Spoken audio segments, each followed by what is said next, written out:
Alrighty, how is everyone doing today? Welcome to my channel. This is an educational channel, and we try to dig into great theories, discoveries, and concepts that you probably don't know anything about because they've been suppressed, they have been,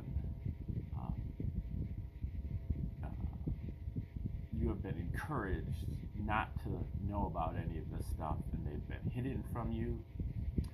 In particular, your priests and your pastors and your ministers and your rabbis have told you not to look at this stuff because it is not, it's verboten. It is, not part of the canon. It's not something you need to know. It's not part of your Bible. And this is our 356th Bible Decode. We've been looking at all kinds of different content that touches on the Bible, especially the New Testament, but is something that you probably wouldn't know about otherwise. We've looked at many aspects of the Roman origins hypothesis. That is, that the Romans wrote the New Testament, and this new book that we're looking at today will kind of touch on some of that. Now, in my opinion, the Romans, the Caesars of the Flavian dynasty, are the true authors of the New Testament, and they wrote it as a psychological operation against the Jews, but they put the entire kitchen sink into the New Testament. They used everything that they could get their hands on. Near Eastern mythology, ancient Egyptian mythology, pagan mystery schools, Greek and Roman philosophy, especially Stoicism and Cynicism, and some Jewish from the Bible, from the Old Testament, Jewish mythology, as well as even some scientific stuff, some astrological, a lot of astrological material, stuff from the Dead Sea Scrolls, and stuff from history itself. There may have been a character like Jesus that they modeled their story after, but the story itself is fiction, and it was written by Josephus, whoever Josephus was. He was an agent of the Romans, of the Flavian dynasty of Caesars from 69 until 96 AD. Now, this particular author that we're looking at here today is named Kersey, and this book, I believe, dates from 1877, and he focuses on the Oriental. Now, when Oriental back at this time had a slightly different meaning than it does now today, where it means really Far East. At this time, Oriental just meant the East, so it could be Japan or China or India, but it also probably could include even places as far west as Palestine, maybe not in this case, or maybe Central Asia, Samaria, Mesopotamia, and Babylon. But this book is called The World's 16 Crucified Saviors, otherwise known as Christianity Before Christ. New, startling, and extraordinary revelations in religious history which disclose the Oriental origin of all the doctrines, principles, precepts, and miracles of the Christian New Testament, and furnishing a key for unlocking many of its sacred mysteries, besides comprising the history of 16 heathen crucified gods like Kersey, I'm sorry, I called him Kelsey, Kersey Graves. And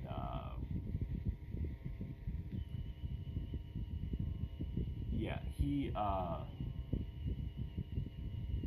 was writing this in 1876, and that was back in the day that they used to use these very long titles for their books.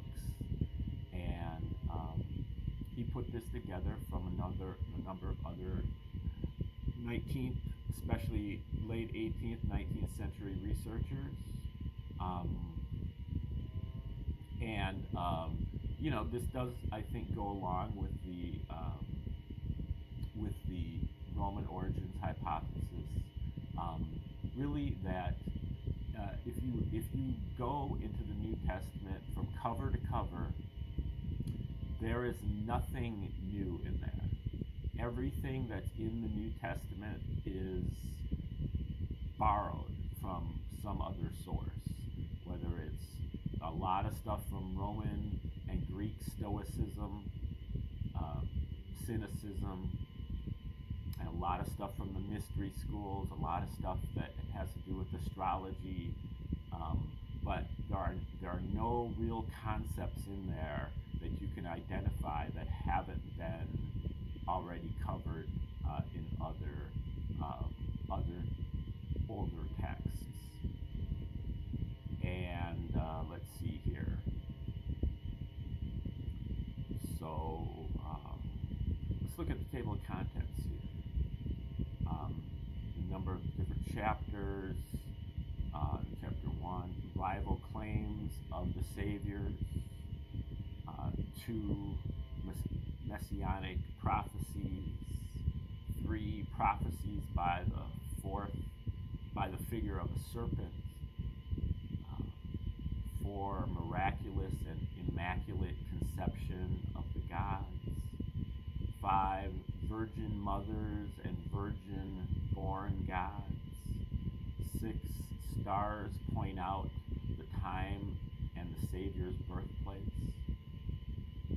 7, angels, shepherds, and magi visit the infant saviors. So these are you know, all older than Christianity stories that involve the same elements that are involved in the Gospels. So so in chapter 7 he's going to go over all the other stories where there are angels, shepherds, and magi who visit the infant saviors. Chapter 8 is the 25th of December, the birthday of the gods. And that's, purely astrological kind of thing. The titles of the saviors in chapter 9. And on and on and on. There are a lot of chapters here. Some of them are very, very short. And so let's see how many we have here. Looks like 45 chapters. And there are all these different takes. So now we come to the preface. And it goes like this. Inversely to the remoteness of time has been man's ascent toward the temple of knowledge. Truth has made its ingress into the human mind in the ratio by which man has attained the capacity to receive and appreciate it. Hence, as we tread back the meandering pathway of human history, every step in the receding process brings us to a lower plane of intelligence and a state of mind more thoroughly encrusted with ignorance and superstition. It is therefore no source of surprise to learn when we take a survey of the world 2,000 or 3,000 years in the past that every religious writer of that era committed errors on every subject which employed his pen, involving a scientific principle. Hence the Bible, or sacred book to which he was a contributor, is now found to bear the marks of human imperfection. For the temple of knowledge was but partially reared, and its chambers but dimly lighted up. The intellectual brain was in a dark, feeble, and dormant condition. Hence, the moral and religious feelings were drifted about without a pilot on the turbulent waves of superstition, and finally stranded on the shoals of bigotry. The Christian Bible, like other Bibles, having been written in an age when science was but budding into life, and philosophy had attained but a feeble growth, should be expected to teach many things incompatible with the principles of modern science. And accordingly it is found to contain, like other Bibles, numerous statements so obviously at war with present established scientific truths that almost any schoolboy at the present day can demonstrate their falsity. Let the unbiased reader examine and compare the Oriental and Christian Bibles together, and he will note the following facts. That is, now it's interesting, he's writing this in 1876, 150 years ago. You could say the same thing now about his age, that, their technology was kind of in its infancy compared to where we are now. So, at that time in the late 19th century, there was, this school of positivism where they really felt like they had arrived. Their level of technology with the Industrial Revolution, that they had arrived at this, very advanced place. I believe the patent officer in the late 19th century actually said that he felt that the patent office should close because everything that will be invented had already been invented. So there was kind of this idea that, we have reached the peak. Okay, so now he says the Oriental and Christian Bibles together, and he will note the following, that is, that the cardinal religious conception of all Bibles are essentially the same, all running in parable grooves. Maybe he means parallel or parable. 2, that every chapter of every Bible is but a transcript of the mental chart of the writer. 3, that no Bible, pagan or Christian, contains anything surpassing the natural, mental, and moral capacity of the writer to originate, and hence no divine aid or inspiration was necessary for its production.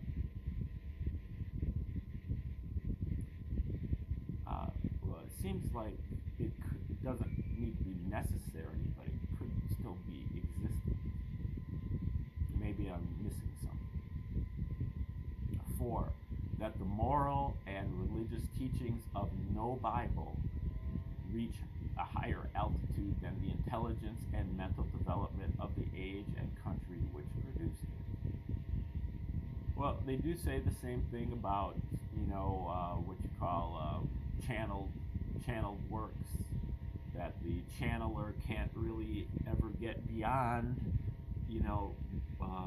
their level, regardless of how advanced the channel, the channelee is. 5, that the Christian Bible in some respects is superior to some of the other Bibles, but only to the extent to which the age in which it was written was superior in intelligence and natural mental capacity to the era in which the older Bibles were penned, and that this superiority consists not in its more exalted religious conceptions, but only in the fact that, being of more modern origin, the progress of mind had worn away some of the legendary rubbish of the past. being written in a later and more enlightened age, it is consequently a little less encrusted with mythological tradition and Oriental imagery. Though not free from these elements, it possesses them in less degree.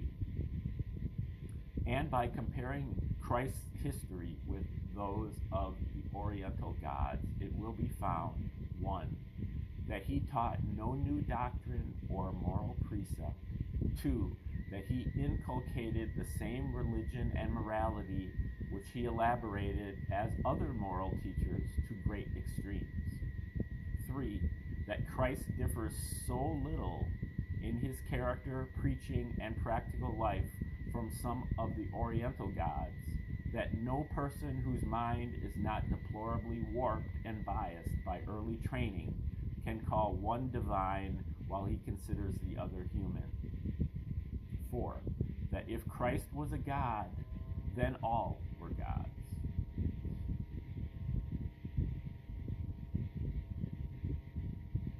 Okay, now he has a preface to the second edition, which I suppose we can also read here. That first preface was written in 1875, and so this book has a second edition. It says, as but a few months have elapsed since the first edition of this work was published, and a second edition is called for, the author embraces the opportunity to lay before the reader a few thoughts appertaining to the work. He desires, in the first place, to say the work has been carefully reviewed and corrected, and some additions made, embracing 2 chapters from the Bible of Bibles, which is another one of his books, and some explanatory notes. Owing to the indisposition of the author at the time the work went to press, the manuscripts were sent away in a somewhat defective condition, so that the errors made by the copyists, who transcribed most of them for the press, were not corrected, and some errors also crept into the work through the hands of the typesetters. These errors were so numerous that they may have had the effect to create in some critical minds an unfavorable impression with respect to the character of the work. But the author has carefully examined the work since it came from the press and is now able to place before the reader a greatly improved edition.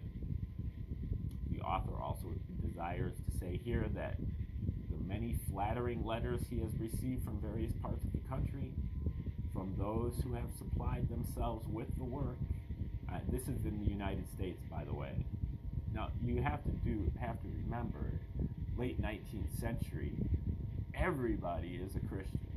Just really. I mean, everybody except for maybe some scientists, doctors, and maybe some intellectuals. But, Christianity was the vast majority religion here. But at the same time, people are flattering him with praise for this work, according to him.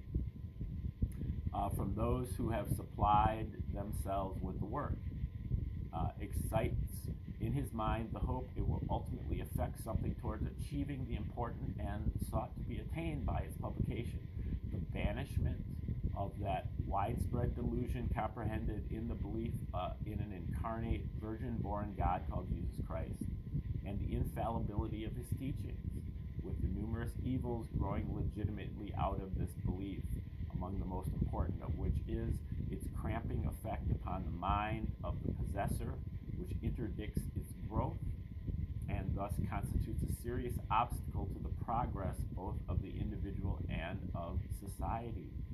And such has been the blinding effect of this delusion upon all who have fallen victims to its influence, that the numerous errors and evils of our popular system of religious faith, which constitute its legitimate fruits, have passed from age to age unnoticed by all except scientific and progressive minds, who are constantly bringing these errors and evils to light.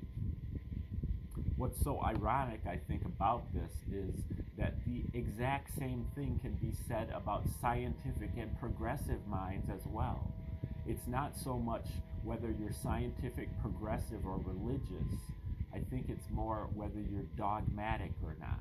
You know, whether you cling to these things as religions, as things that are infallible, or whether you have an open mind and you say, okay, well, this is my belief at this point, but I'm wide open to other evidence. I'm wide open to other theories that may make more sense, that may make more common sense, that have better evidence. And I approach everything with an open mind, and I approach it openly. Like, I don't censor information.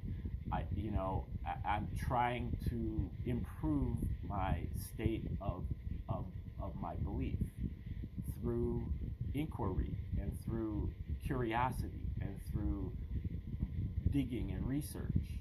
That is what helps you to avoid all the mental straitjackets that he talks about here earlier in this paragraph. It's not so much whether you're scientific or progressive, because as we've seen in the 20th and 21st century, these scientific and progressive minds have gotten hardened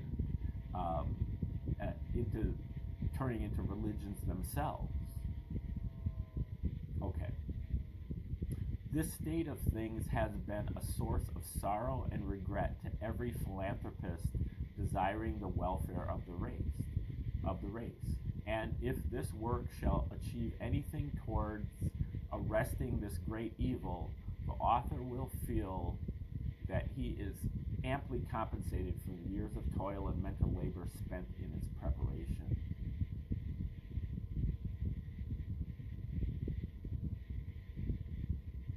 Okay. Now that is also true. He does talk about Oriental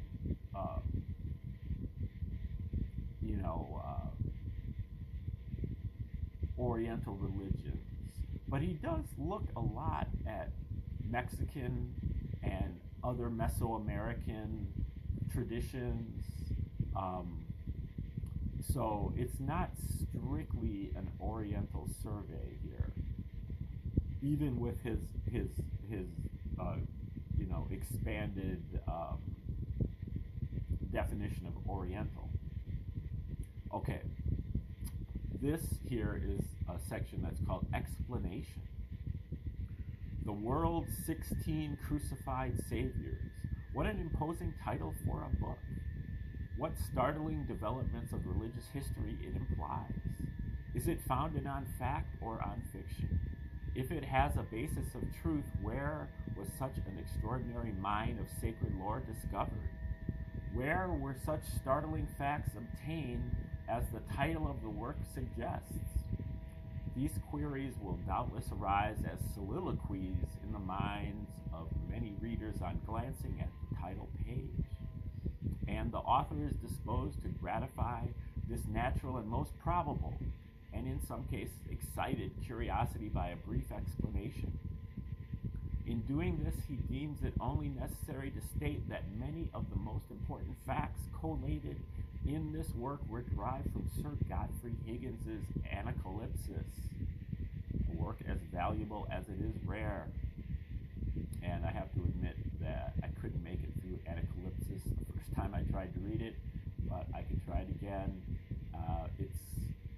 I think the main problem I had with Anacalypsis was the typesetting. It was like there was 1 million words on every page, and there were a lot of pages too. I think I made it through the first 10th of the book or something. But Godfrey Higgins was writing in the early 19th century, I believe, and he went out of his way to pull together a lot of this different research. So that's one of his main sources here for this book. As valuable as it is rare, a work comprising the result of 20 years' labor devoted to the investigation of religious history. And although embodying many important historical facts which should have commanded for it a worldwide circulation, but a few copies of this invaluable treasury of religious knowledge have ever found their way into this country. One of these copies the author of this work obtained at no inconsiderable expense, long enough to glean from its pages such facts as he presumed would be most interesting and instructive to the general reader, some of which will be found in nearly every chapter of this volume. With the facts and materials derived from this source and 200 other unimpeachable historical records, the present work might have been swelled to fourfold its present size without exhausting the author's ample store of materials, and would have possessed such unwieldy dimensions but for a strict conformity to the most rigid rules of eclecticism and condensation. A portion of the excluded materials, however, will be found in another volume now nearly ready for the press.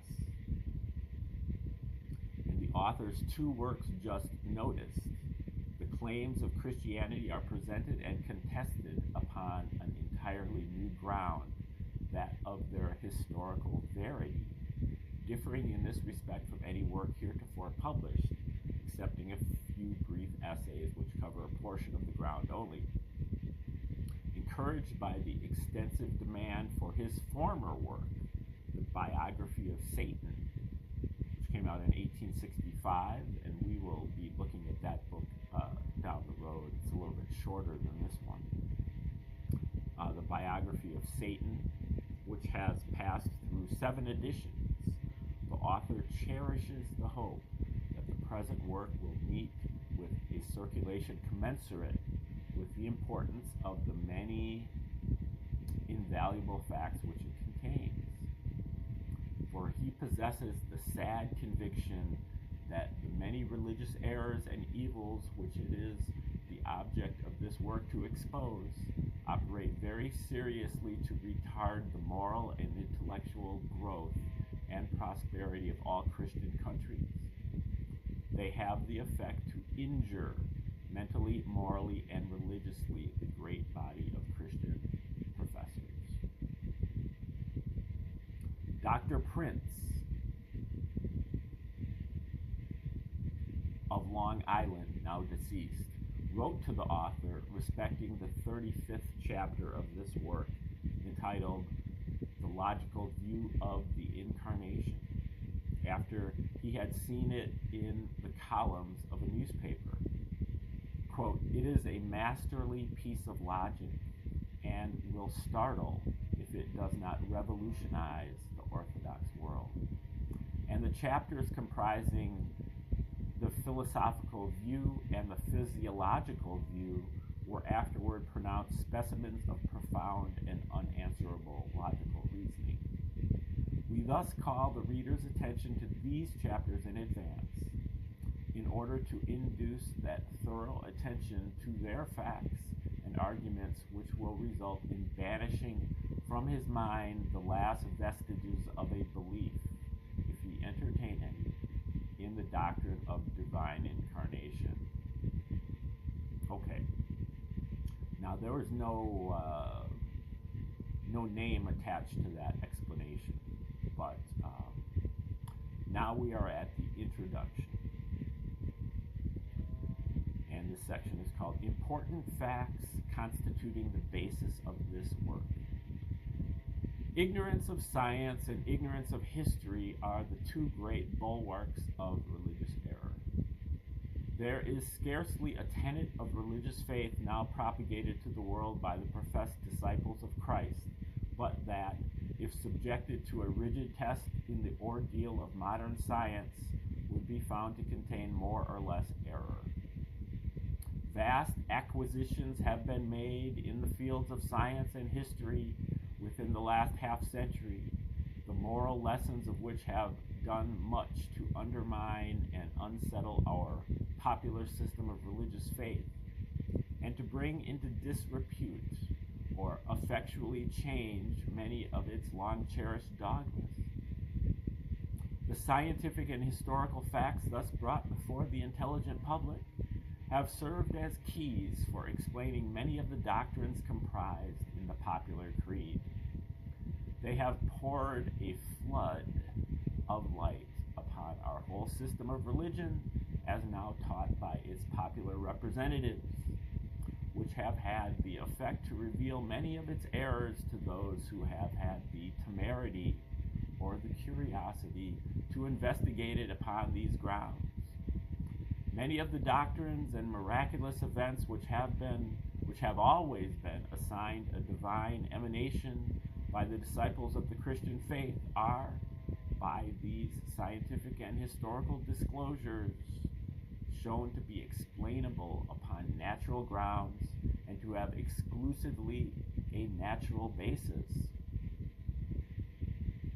Some of them are shown to be solvable by recently developed spiritual laws, while others are proven to be founded wholly in error. The intelligent community are now acquainted with many of these important facts, so that no man of science can be found in this enlightened age who can popularly be termed a Christian.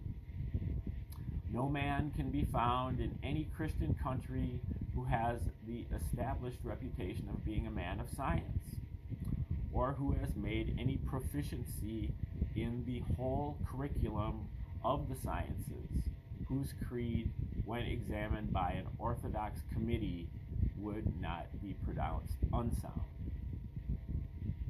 Now, I think when he's talking about science, he's also talking about the social sciences, history in particular. But he is teetering on falling into historical or scientific dogma, where he is, believing in the religion of science as opposed to the religion of religion. So either way, you have to. It's a Scylla and Charybdis problem. You've gotta find the middle way there of just an open mind, open to everything, and recognizing that you have discernment and you can decide for yourself, which of these choices, which of these pieces of evidence are credible and which aren't, because both of those fields, science and religion, are going to give you evidence and belief systems that are not credible. Okay, so it is true that many of the scientific class, not possessing the conviction that duty imposes the moral necessity of making living martyrs of themselves, have refrained from fully